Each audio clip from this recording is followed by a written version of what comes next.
What's up champions? Welcome back to Grand Acad और ये है इतना ज़्यादा रिक्वेस्टेड वीडियो। इतने सारे हम बढ़िया बढ़िया से इंग्लिश के वीडियोस बनाते रहते हैं। I hope you subscribed and watching them, but बहुत ही ज़्यादा रिक्वेस्ट आ रही थी to make a video for the most important topics of class 12 English. तो इस वीडियो में मैं आपको बताने वाला हूँ ऐसे कई लाइन्स डायरेक्टली एनसीईआरटी से जहाँ से क्वेश्चंस बनते हैं आपके क्लास 12 इंग्लिश बोर्ड एग्जाम में। अब let me preface this by saying one thing, एक डिस्क्लेमर दे दूंगा मैं आपको अभी ही। I am not like other creators जो व्यूज़ के लिए कुछ भी करते हैं और कुछ भी बोलते रहे हैं कि यही क्वेश्चन आएगा, ये कर लो तो इतने नंबर आ जाएंगे। I want to tell you a simple truth about class 12 English. Class 12 English एक इंग्लिश लिटरेचर पेपर है। जब सेक्शन सी की बात हो रही है तो it's a literature paper. And what does that mean? It means कि आपको एक्सपेक्ट किया जाता है, it is expected of you कि आपको पूरा थीम पता है चैप्टर की, पूरा कॉन्टेक्स्ट पता है। अब तो देखो वैसे भी narrative techniques, competency based questions आ गए हैं, तो उसमें पूरे चैप्टर से ही आपको चीज़ें निकालनी होती हैं। अब जो टॉपिक्स मैं आपको अभी बता रहा हूँ, आप इसमें से निकाल के नैरेटिव टेक्निक्स को भी कर लोगे, लेकिन I want to tell you कि this is not a replacement for studying the entire book. Obviously while you are studying आप प्लीज इन चीज़ों पर ज़्यादा ध्यान देना, but I also want to tell you कि this is the truth and I'm not going to hide it from you.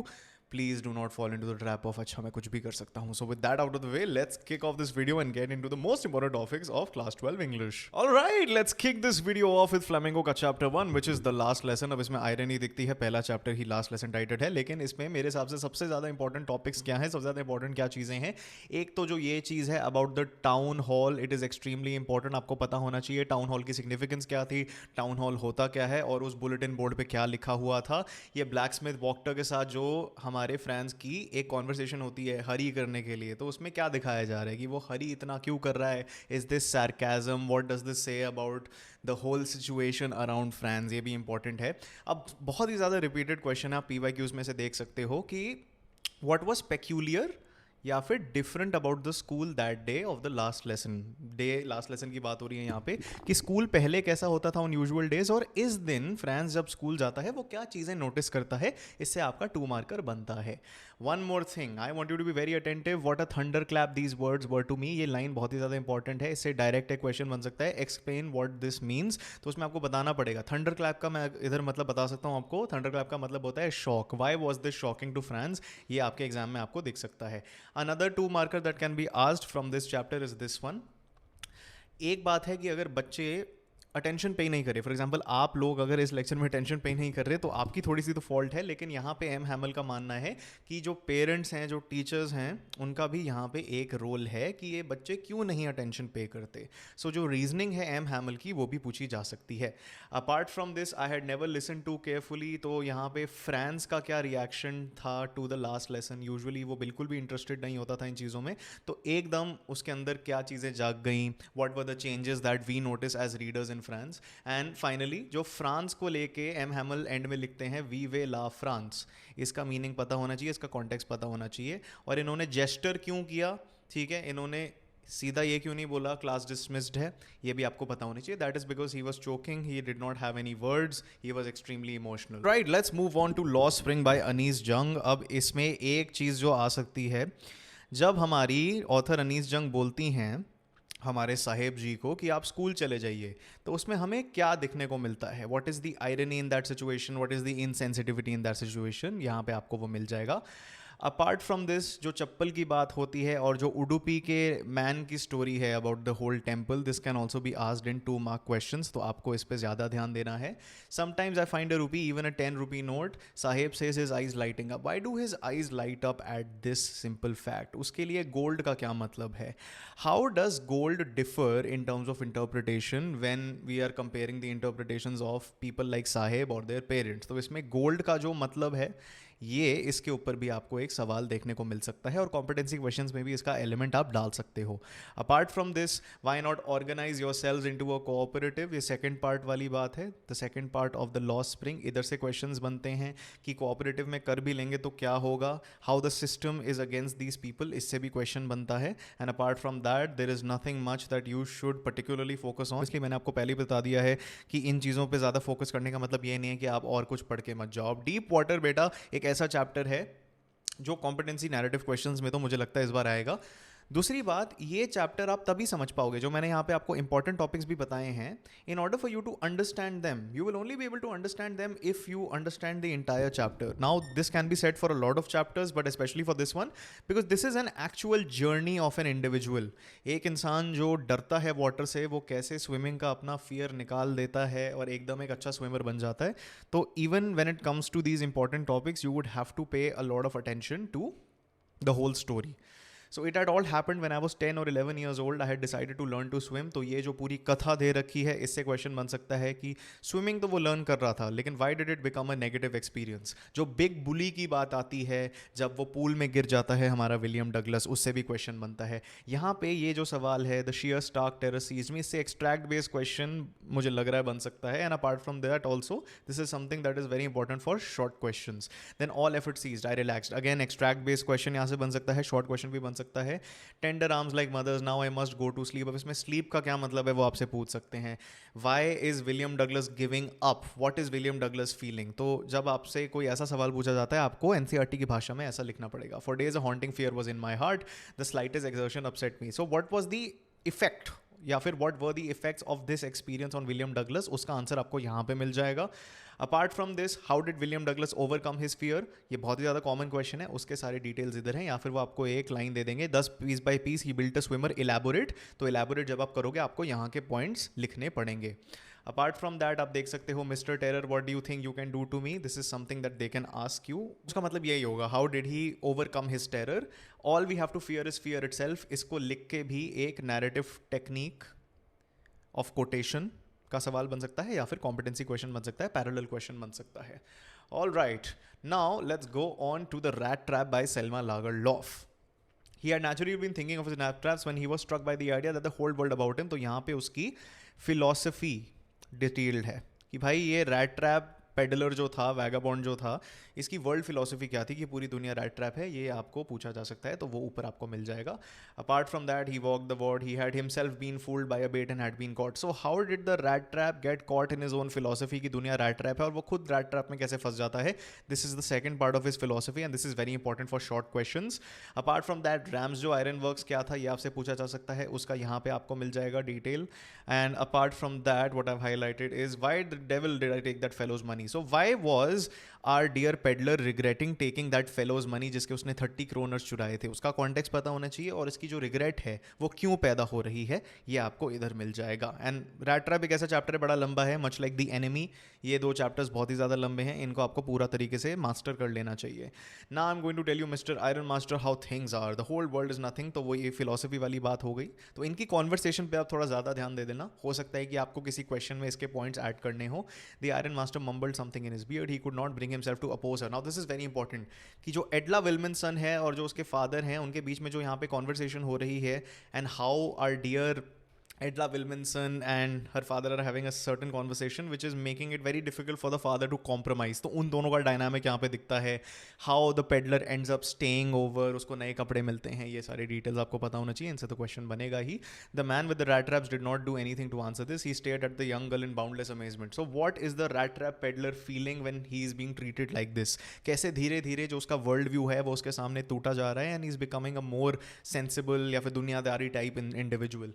Honoured and noble miss, ये जो पूरा लेटर है, and why he signs himself as Captain von Stahle, इसका पूरा context आपको पता होना चाहिए. कॉम्पिटेंसी क्वेश्चन में भी आ सकता है, 2 मार्कर में भी आ सकता है. So that sums things up for the rat trap. All right, अब हम चलते हैं इंडिगो पे. बाय द वे गाइज, अगर इस वीडियो में मजा आ रहा है, सब्सक्राइब कर दीजिए ग्रैंड अकैड को. इंग्लिश में बढ़िया नंबर तो आपके आते ही रहेंगे, लेकिन ग्रैंड अकैड को आपको सिर्फ एक बार सब्सक्राइब करना है, तो अभी का भी सब्सक्राइब कर दीजिए और अपने दोस्तों से भी करवा दीजिए. ऐसी बढ़िया वीडियोस आपकी फीड में आती रहेंगी. विन विन हो गया. एनीवे, तो जब इंडिगो की बात होती है, ये जो लुई फिशर वाला चैप्टर है बेटा, बहुत ही ज़्यादा इंपॉर्टेंट है. इसमें मैं ऑनेस्टली अगर आपको बताऊं तो सवाल तो कहीं से भी बन सकता है, लेकिन मैंने थोड़ी रिसर्च करके इन चीज़ों को फाइनलाइज किया है आपके लिए. एक तो कि when I first visited Gandhi in 1942, how does the entire story begin? इससे चैप्टर आ सकता है. लुई फिशर और गांधी जी की रिलेशनशिप जो स्टार्टिंग में हमें दिखती है और एंड में हमें दिखती है, उससे आपका लॉन्ग क्वेश्चन कहीं ना कहीं बन सकता है. दूसरी बात, राजकुमार शुक्ला कैसे गांधी जी से मिलता है, कहाँ मिलता है, उसके सारे डिटेल्स यहाँ पे दिए हुए हैं, इनको आपको रोट लर्न करना है। Impressed by the shopkeeper's tenacity and story, Gandhi said have to be in Calcutta, तो उनकी जर्नी कैसे शुरू होती है, इस सब के डिटेल्स आपको लिखने हैं। वो सारी चीज़ें मैंने तो इधर आपके लिए हाईलाइट कर दी हैं to make it easier for you. उसके बाद उनकी क्या क्या जर्नी होती है, वो कहाँ कहाँ जाते हैं, this is simply a continuation of that.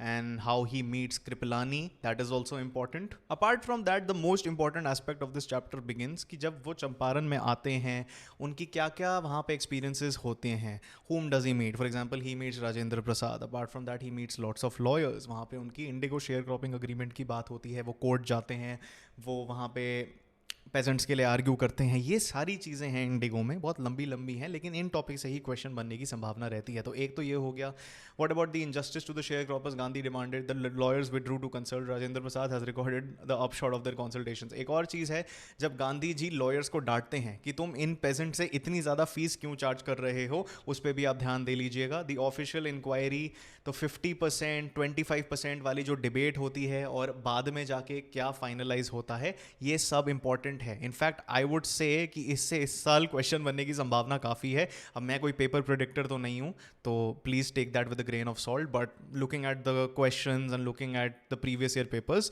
I have a little bit of insight into things. Okay, health conditions were miserable, Gandhi doctor. So जब ये सारा चीज़ हो जाती है कोर्ट में, वो मैटर सेटल हो जाता है, उसके बाद गांधी जी क्या क्या नोटिस करते हैं चंपारण में और क्या क्या चेंजेस लाते हैं। तो एक चीज़ डॉक्टर की हो गई, विमेन क्लोथ्स को फिक्स करना, how he basically talks to Kasturbai, which is Gandhiji's wife, and how that plays into the narrative of this entire situation. During his long stay on Champaran, Gandhi get a long distance watch on the ashram, so he still continued to care for Champaran while not being in Champaran. तो ये context और ये सारे points important हैं।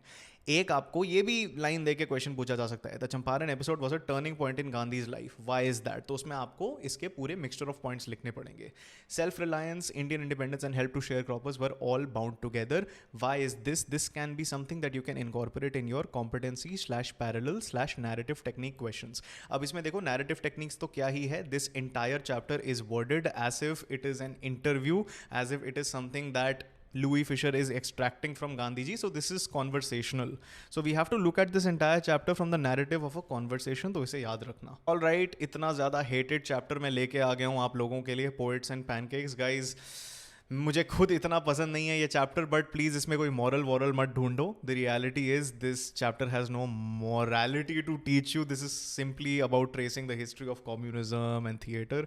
तो इतना ज़्यादा इसे सीरियसली मत लो। एनीवे, अगर आप कोई भी English chapter, writing skills, narrative techniques, competency questions में स्ट्रगल करते हो, एक तो ग्रैंड अकेडमी को सब्सक्राइब कर दो, दूसरा हमने लॉन्च कर दिया है ग्रैंड अकेडमी का English pro max champion course, जिसमें आपको line by line lectures, summary lectures, mind maps, notes, mentorship sessions, live revision sessions, सब कुछ मिलने वाला है। अगर इंग्लिश में आपको कोई चिंता है रिवीजन की पढ़ने की, तो अभी कभी ज्वाइन कर लीजिए। Link is in the description. और देखो ये तो गिर ही गया, link is in the description and pin comment as well as the QR code right here, और you can simply download the Grand Acad app on the play store and the app store, उसके भी links आपको मिल जाएंगे।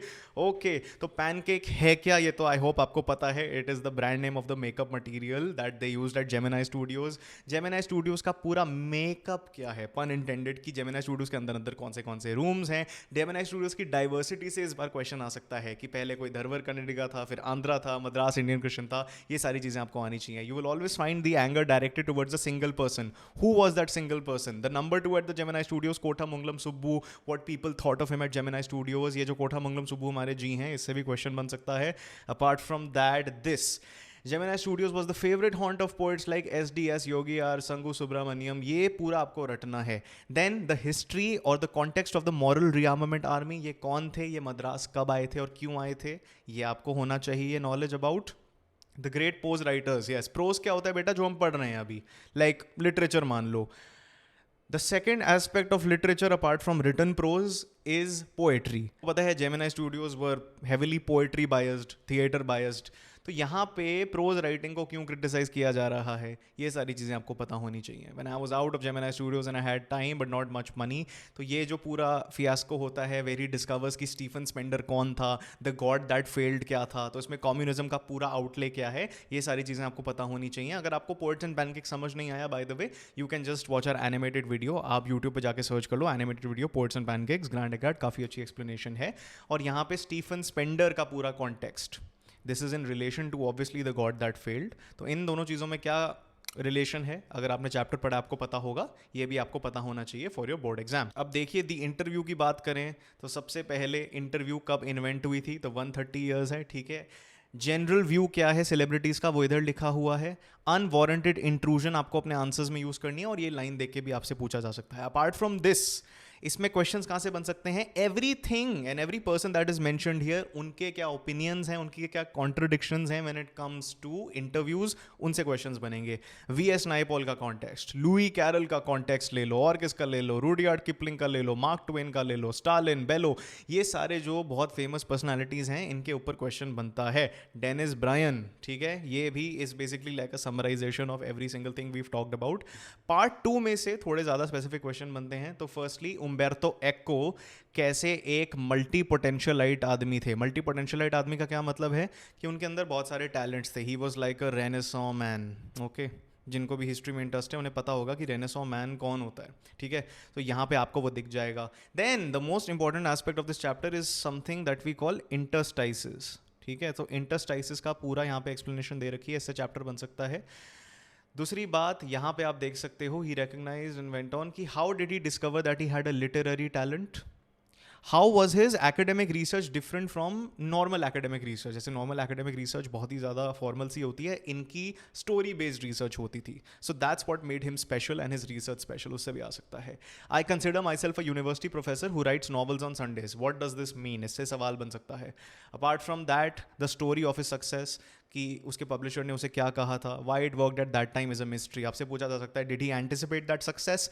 Number 1, no, because his publisher said it probably wouldn't be successful. Number 2, he himself doesn't know कि ये चली क्यों जो उसने नॉवल लिखी है। सो ही कीप्स थिंकिंग कि यार शायद टाइमिंग अच्छी हो गई होगी। So that is something that you have to pay specific attention to. Now let's talk about going places. The delulu Sophie is here. तो सबसे पहले जो उसके अलग अलग सपने हैं कि मैं बुटीक बनूंगी, मैनेजर बनूंगी, एक्ट्रेस बनूंगी, मैं मैरी कॉन्ड जैसी बनूंगी, ये सब आपको याद करना है किसी ना किसी क्वेश्चन में, तो इसको आपको लिखना पड़ेगा। If I ever come to banyal by boutique, तो फिर what does her father say, what does her mother say when she is saying all these things कि भाई हमें घर खरीद दियो। ये बैक वाली चीज़ बड़ी इंपॉर्टेंट है। व्हाट डज दिस इंडिकेट, क्या हो रहा था जब सोफी घर आती है। सो दिस शोज कि ये इतने फाइनेंशियली अच्छे नहीं थे। Her mother was extremely stressed, extremely overworked. Why is that? Her relationship with Geoff is very important. Why Geoff and her dad don't believe her, ये भी बहुत ज़्यादा रिपीटेड क्वेश्चन है when it comes to going places. Weekly pilgrimage to walk United, तो आपसे पूछा जा सकता है what is the only time और what are the only times that Sophie actually met Danny Casey in real life. तो उधर आप ये सारे पॉइंट्स डाल सकते हो। You can trust me Soph, you know that. इसके ऊपर की कॉन्वर्सेशन एक बार पढ़ लेना। नॉट श्योर इफ उसमें क्वेश्चन बनेगा या नहीं, but I am just drawing attention to things that contextualise the entire chapter. Become sad she thought and it is a heavy burden to carry this sadness. What sadness is being talked about and why is she feeling sad, that context is important. Apart from that जो ending paragraph है, my brothers will be very sorry and then she saw it all again last Saturday, saw him goes past the lumbering defenders, heard the 50,000 catch their breath. तो यहाँ पे पता चलता है that at the end of the day, the only time she actually saw Danny Casey in real life was when she was a part of the audience that was watching Danny Casey play. But ये चीज़ बड़ी important है. You also have to be very conceptually clear about her delusions and borderline hallucinations of Danny Casey. कब होती हैं, उसके details क्या होते हैं। फॉर एग्जाम्पल जो पेन वाली बात होती है उसके पास पेन नहीं होता। ये जो निटी ग्रिटीज़ हैं आपको याद होनी चाहिए, अदरवाइज इस चैप्टर में जो भी डिटेल्स हैं अगर ऐसा कोई सवाल आ जाए आप उसे सॉल्व नहीं कर पाओगे। अब let's begin Vistas, the third level, बहुत ही इंपॉर्टेंट चैप्टर है। He said I was unhappy that made my wife kind of mad but explain that he meant the modern world is full of insecurity. तो उसके अंदर हमारे Charlie के अंदर क्या feelings थी, what was the state of the world, what did he feel like was going on in the world, वो यहाँ पे लिखा हुआ है। जो उसकी hallucinations हैं, they are described as a temporary refuge from reality. ये पूछ के आपको ये लिखना पड़ेगा कि refuge from what reality? Why is reality so bad for him? Anyway, here's what happened at the Grand Central Railway Station. ये सारी चीज़ें आपको पता होनी चाहिए कि वो जाता क्यों है, why does he take that station, why does he go to that station to take the subway train, why doesn't he take the bus. अब यहाँ पे शुरू होती है चार्लीज डिसेंट इनटू मैडनेस। तो वो कैसे hallucinate करता है, हाउ डज ही रियलाइज कि he has time travelled. Because जब वो थर्ड लेवल पे जाता है of the grand central railway station, obviously he is not in the present day, he is not in the 1940s, he is travelled back in time. तो उससे वो पता कैसे चलता है, उसके सारे डिटेल्स इधर हैं कि हैंडल बार मुस्टैच थी लोगों की, लड़कों की, जो उस टाइम पे फैशन ट्रेंड नहीं था। Gold watch from vest pocket, pocket से निकालते थे, ऐसी वॉच नहीं होती थी। तो ये सारी चीज़ें उसको दिखा रही हैं। करेंसी बिल्स अलग हैं, गैस लैंटर्न्स हैं, करेंसी अलग हो गई, न्यूज़पेपर में प्रेसिडेंट कोई और है, ये सारे क्लूज़ आपको पता होने चाहिए। सारी जो डेट्स हैं, ये जून 11 वाली हो गई, फिर जुलाई 18 वाली आएगी। जो ईयर्स हैं उनको आपको रट्टा मारना है। अगर आप आंसर में लिखोगे तो अच्छा होगा, बिकॉज इसमें हो सकता है कि आपको पैरेलल क्वेश्चन दे दें, ठीक है। Next day during lunch hour I drew $300 out of the bank. तो पैसे क्यों निकालता है, कितने निकालता है, उसकी रेलिवेंस क्या। अब सबसे ज़्यादा इंपॉर्टेंट तो ये है, what he discovers, a letter from Sam his psychiatrist. तो चार्ली और सैम की जो रिलेशनशिप है और उसमें जो ट्विस्ट आते हैं, उससे सबसे ज़्यादा कॉमन क्वेश्चन बनते हैं। तो एक ये हो गया, और यहाँ पे not in Galesburg Illinois in 1894 his old business wife Sam was my psychiatrist. तो ये आपको पता होना चाहिए कि डिड सैम टाइम ट्रैवल, या फिर is this another one of Charlie's hallucinations. अब बात करते हैं आर महाराजा ऑफ प्रतिबांधापुरम की, द टाइगर किंग। तो सबसे पहले वेरियस नेम्स ऑफ द महाराजा, ये सवाल आ सकता है। अब इसके लिए तो रट्टा मारना ही पड़ेगा। द चाइल्ड विल गो, तो एस्ट्रोलॉजर्स क्या फोरटेल करते हैं about this Jung Bahadur ji, ये आपको पता होना चाहिए। When the entire room is surprised that this 10-day-old child is speaking, what is he speaking? That is also relevant. ये प्रिंसली स्टेट में ग्रो अप हुआ था, तो प्रिंसली स्टेट आपको पता है ब्रिटिश सुप्रेमेसी में मानते थे। तो that is why he was so English, he drank the milk of an English cow, was brought up by an English Naini. आपसे पूछा जा सकता है कि what was so English about his upbringing, आप यहाँ पे लिखोगे। अब यहाँ पे प्रोफेसी की बात हो रही है दोबारा 99 टाइगर्स की, तो यहाँ पे 100 टाइगर्स वाली बात भी आ गई। और आपसे भी पूछ सकते हैं, इतना कभी पूछा नहीं गया है, बट सपोज ये लिखा आ गया कि what if this prophecy goes wrong, then what does this person say, the astrologer. He says कि वो अपनी टफ्ट काट देगा, अपने बाल को छोटे कर देगा और एस्ट्रोलॉजी छोड़ के इंश्योरेंस एजेंट बन जाएगा। So that is there, this is a satirical story, तो इसमें हर एक चीज़ इंपॉर्टेंट ही हुई, ठीक है। At that time he was in danger of losing his throne, a high ranking British officer. So जो उसके साथ चीज़ होती है कि भाई उसे हंट करना होता है, ये करना होता है, वो तो पिक्चर्स चाहता है। ये पूरा जो फियास्को है मैंने अंडरलाइन कर दिया है। जो बिल होता है, जो रिंग्स की बात होती है, जो उसके एम्पायर बेचता है, ये सारी चीज़ें आपको पता होनी चाहिए। अपार्ट फ्रॉम दैट, जो उसकी टाइगर हंट्स हैं वो कितने टाइम तक चल रही हैं, 10 साल हो चुके हैं, and he is able to kill 70 tigers. उसके बाद उसकी पॉपुलेशन डिक्लाइन हो जाती है। So how does he counteract that population decline? जब उसके जोन में, उसकी टेरिटरी में कोई टाइगर्स नहीं है, तो वो शादी कर लेता है। अब यहाँ पे बड़ा ह्यूमरस सी चीज़ है, why should I marry you, don't talk nonsense. इसके बाद what is important is not very important here, but basically मैंने हाईलाइट कर दिया because it is contextualizing the fact that he is very desperate and he is trying to cling on to his rule. The wooden tiger cost only, yes, जब वो एक shop पे जाता है वो कैसे फ्री में वुडन टाइगर ले आता है। एंड सबसे ज़्यादा important apart from everything I mentioned is this particular line, why is the operation successful. यहाँ पे ऑपरेशन को सक्सेसफुल क्यों माना जा रहा है, उससे भी सवाल पूछा जा सकता है। अब अगर आपने ये चैप्टर पढ़ा, आपको ये पता ही होगा। Journey to the end of the earth में भी काफ़ी चीज़ें हैं जो आपको रोड लर्न करने पड़ेंगे। You should know what the Akademik Shokalskiy was, Tishani Doshi की जर्नी कैसे शुरू होती है, इससे भी क्वेश्चन बन सकता है। Apart from that, what was Gondwana, the super continent, continental drift, इससे ऊपर भी क्वेश्चन बन सकता है। For a sun worshipping South Indian like myself, 2 weeks in a place where 90% of the Earth's total ice volumes are stored is a chilling prospect. It's like walking into a giant ping pong ball. तो यहाँ पे पता चलता है कि Antarctica में रहने के, वहाँ पे एक ट्रिप पे जाने के लिए क्या क्या बायोलॉजिकल चैलेंजेस तिशानी तोशी को फेस करने पड़ते हैं, उससे भी सवाल बन सकता है।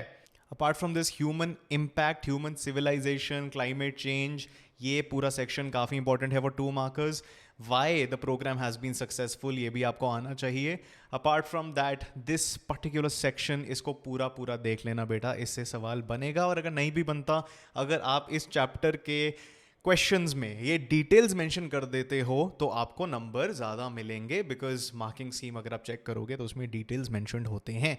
दी एनिमी बहुत ही ज़्यादा बड़ा चैप्टर है। अब इसके जो मोस्ट इंपॉर्टेंट टॉपिक्स या इंस्टेंसेस मैंने यहाँ पे फाइनलाइज करे हैं, I will repeat it for this one, कि इट डज नॉट मीन कि आप बाकी चीज़ें ना करो।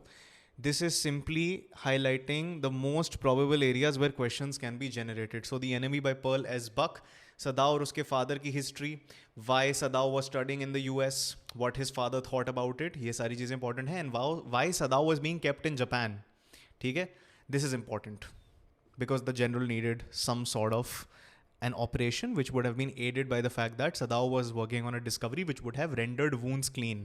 अब ये देखो पूरी NCERT वाली भाषा है, इतने साल पढ़ा पढ़ा के मेरे को याद हो गया है। The conditions of Sadao and Hannah's marriage, ये भी बहुत ज़्यादा important है। Apart from that, how they discover it was a white man that came to their shore, why it is relevant, the history and the background of the war, you should know that. There is something about him that looks American. How they find out that this person who has drifted is white, and apart from being white, he's also an American person.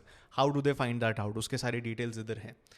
Apart from this, how they save him immediately, वो क्या करते हैं. अगर आपके कोई competency parallel question आता है उसमें ये बहुत ही ज़्यादा इंपॉर्टेंट होगा. Apart from that, Yumi's reaction, servants के रिएक्शन, सर्वेंट्स निकल जाते हैं, वो क्यों होता है. ये can come as the challenges that Sadao and Hana face while they are operating on this particular man.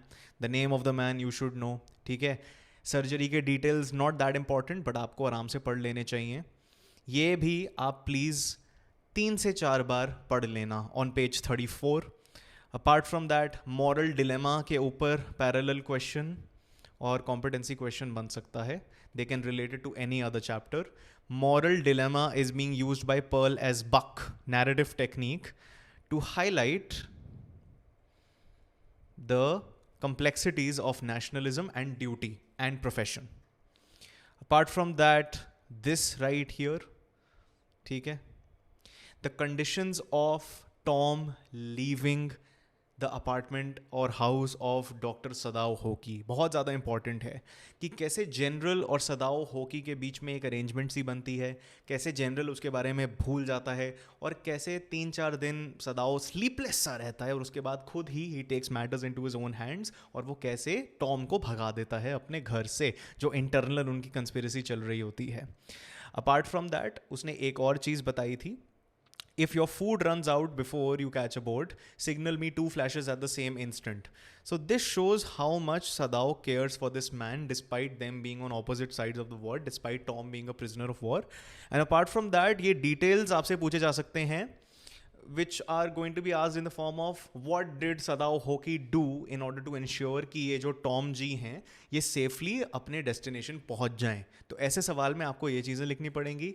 You से द मैन एस्केप्ड, ये पूरा सेक्शन इंपॉर्टेंट है.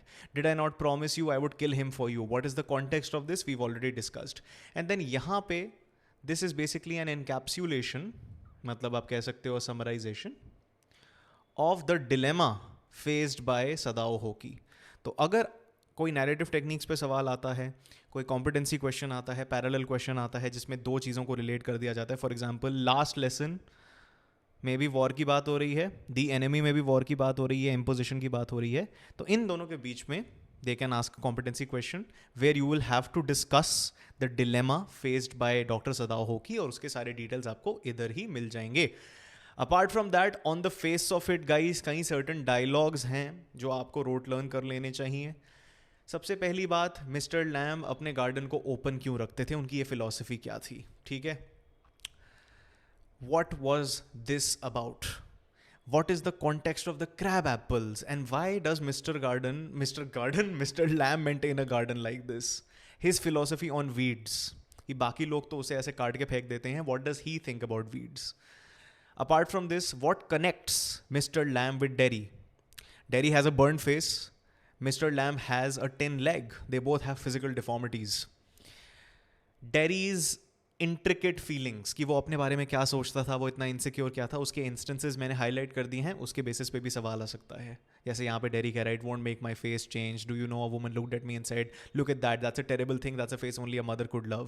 सो आपसे पूछा जा सकता है कि why did Derry feel so ugly and जज. तो उसके सारे इंस्टेंसेस हमें इधर दिख रहे हैं.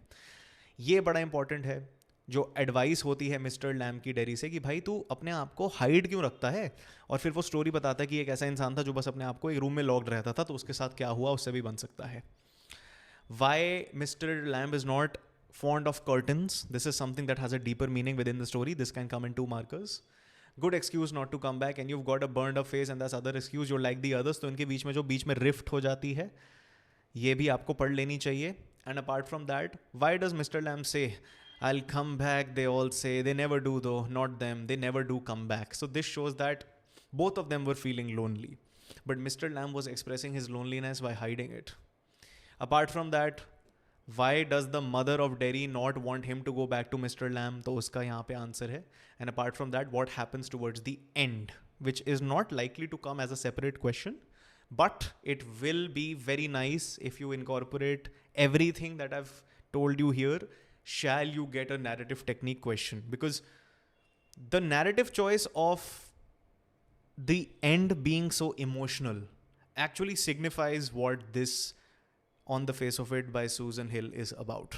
मेमोरीज ऑफ चाइल्डहुड में आपकी 2 स्टोरीज हैं, तो सब स्टोरी 1 की बात कर लेते हैं, which is memories of childhood में it's going to be the cutting of my long hair by Zitkala-Sa. So this is about Native Americans. The first day in the land of apples was a bitter cold, a pale face woman. तो यहाँ पे जो background है of Zitkala-Sa, why is this an unfamiliar environment for her, इसके यहाँ पर आपको details मिल जाएंगे. Apart from that, her relationship with Judewin and what she overheard, इससे 2 मार्क सवाल आ सकता है. ठीक है, यहाँ पे I will not submit, I will struggle first I answered, and what she does while she is struggling is very important. यहाँ से एक्सट्रैक्ट बेस्ड सवाल भी आपका बन सकता है. एंड अपार्ट फ्रॉम दैट, यहाँ पे भी आपका एक एक्सट्रैक्ट बेस्ड क्वेश्चन बन सकता है. 2 मार्कर क्वेश्चन कहाँ पे बन सकता है? द एस्पेक्ट ऑफ कावर्डिस, कि उनके कल्चर में ये क्या था, एंड में क्या होता है जिट कलासा के साथ, why she being forced, end में उसको कैसे फोर्स किया जाता है, when they find her you know basically hiding under the bed, उसके बाद क्या होता है. This is the most important aspect of this chapter. We too are human beings by Bama, आपसे एक सिंपल 2 मार्कर आ सकता है कि जब वो घर आती थी स्कूल से, तो वो जो वॉक होती थी वो इतनी एंटरटेनिंग क्यों होती थी. जैसे हमें एनसीईआरटी में देखने को मिलता है कि वो वॉक आधे घंटे तक चली जाती थी, even though it was a short walk. तो the various things that use to happen on that route, these things are mentioned here. Apart from that, this is important, जो हमें यहाँ पे पूरा कास्ट का एंगल दिखाया जाता है कि ये जो एक इंसान थ्रेड के साथ बड़ाई लेके आ रहा है और ये अम्यूज्ड है, but she does not realise the reality of this situation which is caste discrimination. So this is important. जब वो अपने अपने भाई को बताती है तो उसका रिएक्शन क्या होता है. The aspect of pollution and caste, this is also important, although directly नहीं पूछा जाएगा आपसे ये. How was it that those fellows thought so much of themselves, जब उसको पता चलता है the reality of the situation, उसके थॉट्स क्या हैं, इसका कॉन्टेक्स्ट आपको एक्सट्रैक्ट बेस्ड क्वेश्चन में पूछा जा सकता है. अपार्ट फ्रॉम दैट, जब उसे अनन बताता है कि लोग हमारा जब सरनेम पूछते हैं, हमारा एड्रेस पूछते हैं, उसका असली इंटेंशन क्या है, वो भी आपको पढ़ लेना चाहिए, आपके आंसर्स में आपको हेल्प करेगा. And apart from this is the most seminal part of the chapter, कि वो अपने भाई की एडवाइस ले लेती है और उसके एडवाइस लेने के बाद क्या होता है, वो एक्सेल करती है एकेडमिक्स में, एंड उसके वजह से जो उसकी आइडेंटिटी उसके रोकती थी from having a good social fulfilled life, that gets erased because achievement supersedes everything. It is their way out of discrimination. So I hope that you have understood everything that we've talked about in this video, guys. I just want to tell you ki, like I said in the beginning, most important topics का मतलब है most important topics. It does not mean that only these are important. So please take this with a grain of salt. Subscribe कर लीजिए Grand Acad को, and please comment down below आप और किस topics पे वीडियो चाहते हो. बहुत ही ज़्यादा बढ़िया वीडियोस आने वाले हैं for Class 12 English. और मैं बोलना चाहता हूँ, अगर आप इंग्लिश में सच में बढ़िया से बढ़िया हेल्प चाहते हो, मेरे से हेल्प चाहते हो, an English honors graduate with almost 5 years, half a decade of teaching experience, then join the Grand Acad Pro Max English Champion course. Line by line lectures, extract based questions का PDF, narrative techniques का PDF, competency के live classes, writing skills के sessions, बहुत ही इतनी ज़्यादा चीज़ें हैं, मैं आपको बता भी नहीं सकता, वरना थोड़ा स्पॉइल हो जाएगा. थोड़े सरप्राइज तो रेंज देते हैं. अभी के अभी go to the pinned comment and the description, वहाँ पे आपको ज्वाइनिंग लिंक मिल जाएगी, ऐप की लिंक मिल जाएगी फॉर बोथ एंड्रॉइड और iOS. आप उसको डाउनलोड करके भी ज्वाइन कर सकते हो, या फिर इस QR कोड को स्कैन कर लो. Alright guys, all the very best, and till next time keep winning you champions.